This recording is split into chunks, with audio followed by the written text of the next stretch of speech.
कहा, तो हम सिर्फ ये कहना चाहते हैं कि हमारी तरफ से पूरा सम्मान किया जाता है। सर, नेता सदन ने यदि अबोध शब्द का प्रयोग किया है तो बोध का अर्थ होता है ज्ञान, इसमें अप्रत्यय लगाकर जो ज्ञान ना हो उसके लिए अबोध होता है। कोई सम्मान नहीं, किसी का असम्मान नहीं है। सर, ज्ञान की कोई सीमा नहीं होती, अज्ञान की कोई उम्र नहीं होती। और अबोध होने का प्रमाण यह, जिसे यह ना पता हो कि फ्लोर ऑफ द हाउस के ऊपर सब्सटेंशियल एविडेंस मीडिया रिपोर्ट नहीं होती है, वो अबोध है। सर, जिसे यह ना पता हो कि सेना अध्यक्ष और प्रधानमंत्री रक्षा मंत्री के बीच का कम्युनिकेशन ऑफिशियल सीक्रेट एक्ट में आता है, वो पब्लिक डोमेन में नहीं हो सकता, वो अबोध है। और सर, मैं ये भी कहना चाहता हूं, यदि किताब की बात है सर, मैं कोट करता हूं और इसको सब्सटेंशिएट कर सकता हूं। 19 नवंबर 1962 जवाहरलाल नेहरू ने अमेरिकी राष्ट्रपति जॉन एफ कैनेडी को लिखा कि हमें V2 बॉम्बर चाहिए, हमें स्क्वाड्रन चाहिए जिसका नेतृत्व आप करें। और सुनिए, उस समय अमेरिका में भारत के राजदूत बीके नेहरू, जो नेहरू जी के भतीजे थे, उन्होंने अपनी किताब गुड गाइज फिनिश सेकंड में सर उन्होंने लिखा कि जब मैं वो पत्र देने जा रहा था प्रेसिडेंट के एडवाइजर को, तो मुझे इतनी शर्म महसूस हो रही थी जब अपनी एयरफोर्स की कमांड उनको दे रहे, मैं रोया था। बीके नेहरू की किताब गुड गाइज फिनिश सेकंड। तो सर, ज्ञान और अज्ञान दोनों को समझ में रखकर तब देश के बारे में विचार करना चाहिए। Now everybody take their seat, please. Everybody take their seat, please, please, please. Let us do our regular. So you want to say something? Then you ask your people to go to the. Why every time they are coming to behind you? So we are here to protect you. Are they going to protect you? If they agree, immediately you say how disciplined people are. How disciplined? Every time they are coming to the front is not discipline. Sir, don't create new discipline. Let them be in their seat. Sir, मेरा एक ही निवेदन आपसे है कि ये बार बार नेहरू जी को गालियां देना, इंदिरा जी को गालियां देना, अपोजिशन लीडर के लिए आपने जो शब्द उपयोग करे वो खंडनीय है।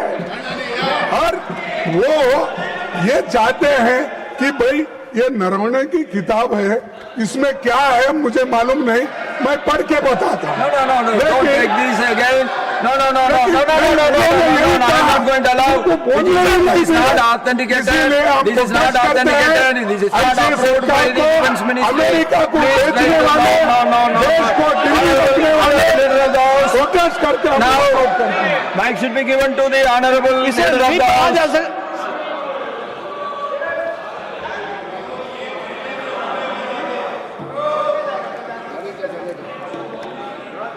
सभापति जी, आपने देख लिया प्रत्यक्ष को प्रमाण की क्या आवश्यकता है। प्रत्यक्ष को प्रमाण की क्या आवश्यकता है। प्रजातंत्र के बारे में बोलने वाले लोग किस तरीके से प्रजातंत्र का मजाक करते हैं और गला घोटते हैं, वो हमको सामने दिख रहा है, ये प्रत्यक्ष रूप में दिख रहा है। आपने सभापति जी लीडर ऑफ द ऑपोजिशन को एक बार नहीं 3 बार मौका दिया पूरी, और उन्होंने अपनी पूरी बात कही है, पूरी की पूरी बात कही है, लेकिन उनका एजेंडा कुछ और है।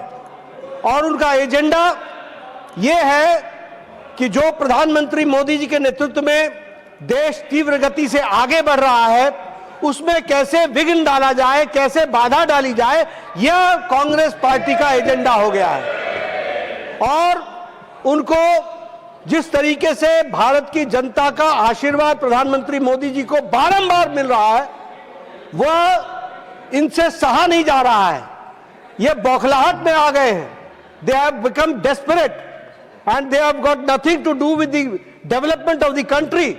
दे आर सेल्फ सीकर्स, और इनको अपनी पार्टी और अपना हित, और अपने हित में भी एक परिवार का हित वही दिखता है जिसके लिए काम कर रहे हैं।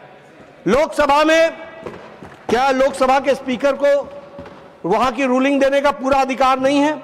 उन्होंने पूरा अधिकार का उपयोग किया है कि नहीं किया है? वहां के लीडर ऑफ द ऑपोजिशन को बोलने का पूरा मौका दिया गया। अब वो अगर संसदीय प्रणाली में ना बोलते हो, जिसके कारण उनको रोका जाता हो, तो यह कौन सी डेमोक्रेसी है कि जो नियम आप ही तय करोगे उसी के तहत चलेगा? अभी यहां पर भी आपने उनको रोका और वो वॉकआउट कर गए। यह तरीका नहीं होता है प्रजातंत्र चलने का।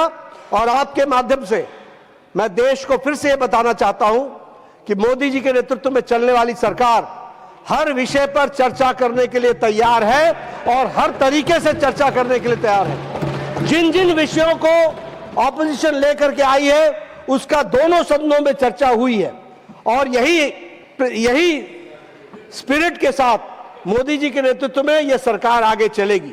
आज भी हम तैयार थे, हमने हर बात के लिए उनका जवाब दिया, उनको बताया, लेकिन जिन्होंने सीखना ही नहीं है, जिन्होंने समझना ही नहीं है, जिनका उद्देश्य प्रजातंत्र चले, हाउस चले, डेमोक्रेसी चले, ये नहीं है बल्कि एक परिवार की चले, तो उनको बता देना चाहते हैं ये 140 करोड़ का देश मोदी जी के नेतृत्व में आगे बढ़ रहा है, ये परिवार के बंधक नहीं बनेगा। इस बात को हमको ध्यान में रखना चाहिए। Thank you. नाउ श्रीमान बाबूराम निषाद जी। बहुत बहुत धन्यवाद माननीय सभापति जी। मैं आज इस सदन का राष्ट्रीय सुरक्षा से जुड़े एक अत्यंत विषय की ओर आकर्षित कराना चाहता हूं। विशेषकर हमारी अंतर्राष्ट्रीय सीमाओं की सुरक्षा में आ रही लॉजिस्टिक चुनौतियां और हालिया न्यायिक हस्तक्षेपों तथा प्रशासनिक विलंब के संबंध में महोदय, हाल ही में कलकत्ता उच्च न्यायालय ने एक ऐतिहासिक निर्णय देते हुए पश्चिम बंगाल सरकार को निर्देश दिया है कि 9 सीमावर्ती जिलों में स्थित भूमि को 31 मार्च 2026 तक सीमा सुरक्षा बल बीएसएफ को सौंपें। ये अत्यंत चिंताजनक है कि यह भूमि हस्तांतरण वर्ष 2016 से लंबित है, जबकि केंद्र सरकार द्वारा इसके लिए संपूर्ण भुगतान पहले ही स्वीकृत जारी कर चुका है। महोदय, 4096 किलोमीटर लंबी भारत बांग्लादेश सीमा एक बड़ा हिस्सा आज भी बिना बाढ़ के है।